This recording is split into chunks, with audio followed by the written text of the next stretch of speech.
The internet has changed the world, empowering individuals and organizations, allowing us to work together as we move forward. Today, people are asking, what will the internet look like in 10 years? You're an employee of International Widgets, selling digital software and media all over the world, mostly online. As technological, political, and economic motivations compete to shape the future of the internet, your company and personal life also come to a turning point. Your future hasn't been written, and neither has the internet's. Let's imagine several possibilities.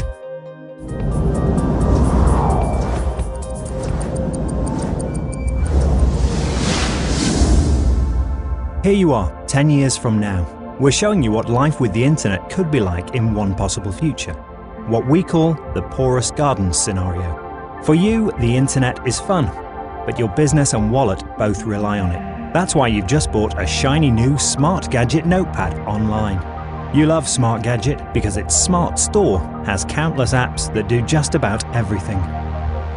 It's fun and you can run your business with it. Plus, it looks really cool. Gone is the global open internet that you knew. Now your online life is limited to Smart Gadget and the apps it develops for its network. You turn over your privacy and dollars for Smart Gadget's network, hardware, software, and legendary functionality. Eventually, getting out is too costly. Now you're stuck. Governments license developers because apps and hardware are too important to fail. Developers work with one brand only. Same with apps. Smart Gadget's network and hardware can't connect to Brightnex's network. Sometimes it's impossible to do business with companies that use other networks, like Brightnex or in telecom. You and your business are now caught in a turf war, as everyone aligns with their favorite brand.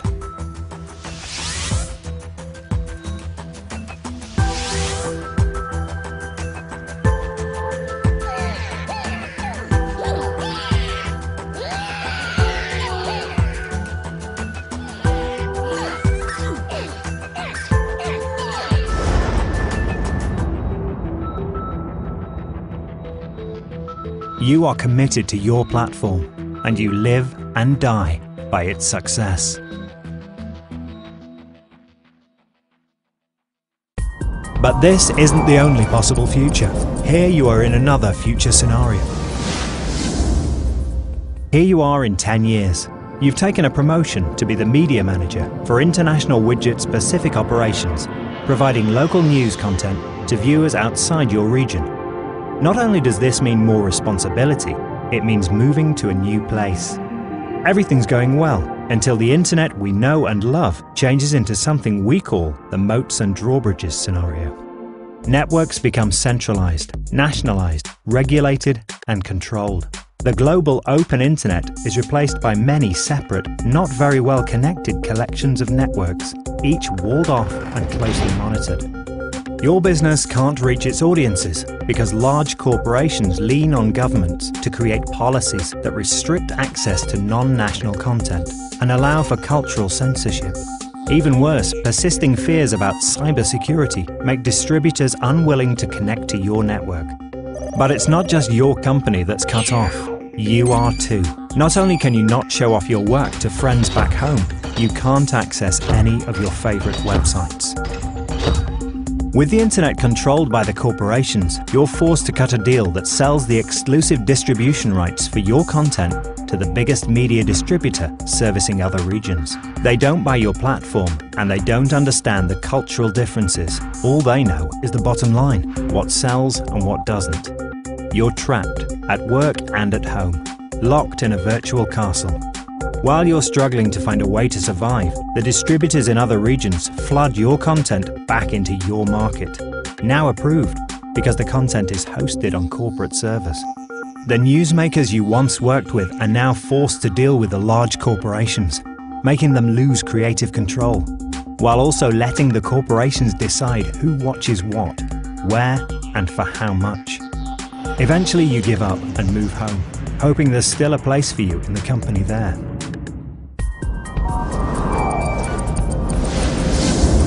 Here you are in another future scenario. You love using Viper, the leading global teleconferencing platform.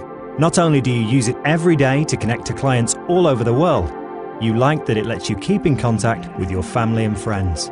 You also like that it's always accessible wherever you are. But the internet we know and love has become what we call the boutique network scenario. Unique internet addresses have become a rare commodity. There are simply too many people in too many places that all want to join in the conversation. Governments and service providers take matters into their own hands, transforming the internet into many independent intranets.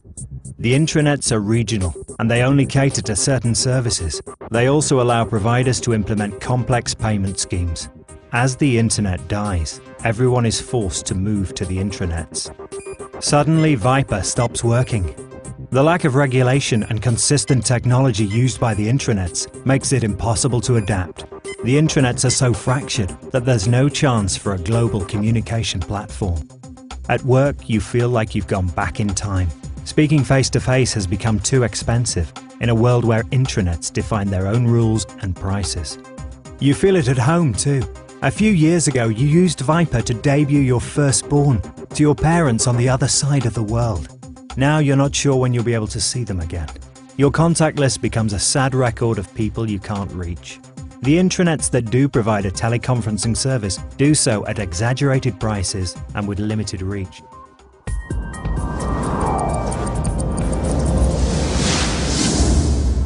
Here you are, 10 years from now.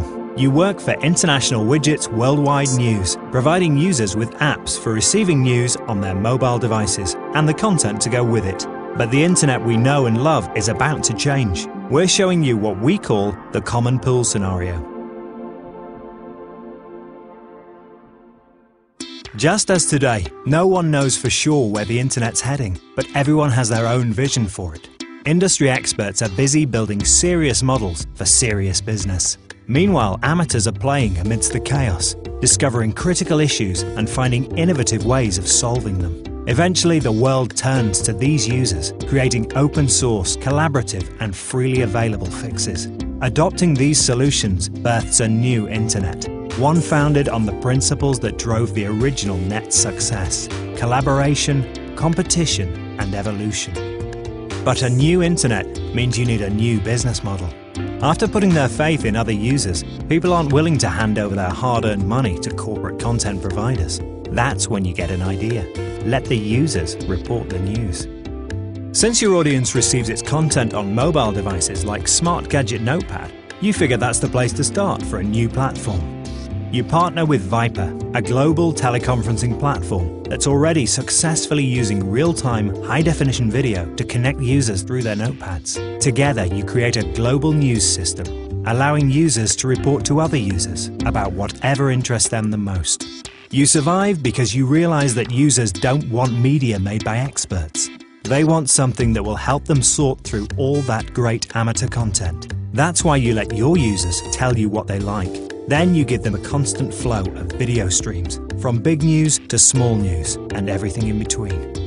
The success of your platform draws out the copycats. You have to stay on your toes because competition is now coming from parts of the world that couldn't even access the internet before. Despite the imitators, International Widgets manages to keep ahead by remaining in touch with what users want.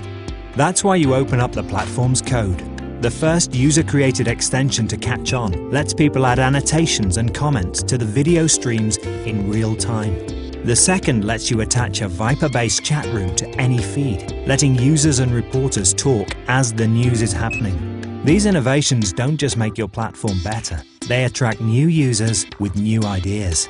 With content and functionality driven by users, International Widgets helps everyone get what they want, when and how they want it. Across the globe, people are tapped into a new world of news. You never know how long your company's success will last, but you take comfort in the fact that the internet is a place that's always allowed to evolve. We need you to help shape tomorrow's internet. We're working to keep the internet free and open, for you and with you. Act now to protect the internet's future. Find out what you can do at internetsociety.org.